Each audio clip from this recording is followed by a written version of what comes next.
découverte des Amériques en 1492, mais plusieurs indices suggèrent que des navigateurs africains ont atteint ces terres bien avant lui.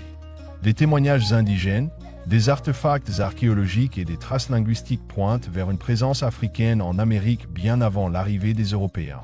Plusieurs chroniques et récits oraux des peuples indigènes d'Amérique font état d'étrangers à la peau sombre arrivés sur leurs côtes avant Christophe Colomb. Les peuples taïnos des Caraïbes, les Arawaks et certaines tribus d'Amérique centrale parlent de visiteurs venus de l'Est, ayant apporté de l'or et des techniques nouvelles.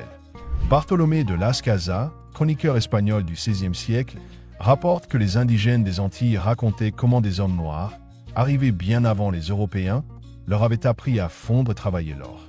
Ces visiteurs étaient décrits comme portant des armes et des objets fabriqués à partir d'un métal spécifique, le guanin, un alliage d'or, de cuivre et d'argent utilisé en Afrique de l'Ouest. Les propres écrits de Christophe Colomb fournissent des indices troublants. Lors de son troisième voyage en 1498, il écrit dans son journal que les habitants de l'île d'Hispaniola, actuelle Haïti et République dominicaine, lui ont parlé de nègres qui étaient arrivés avec des marchandises en provenance d'Afrique.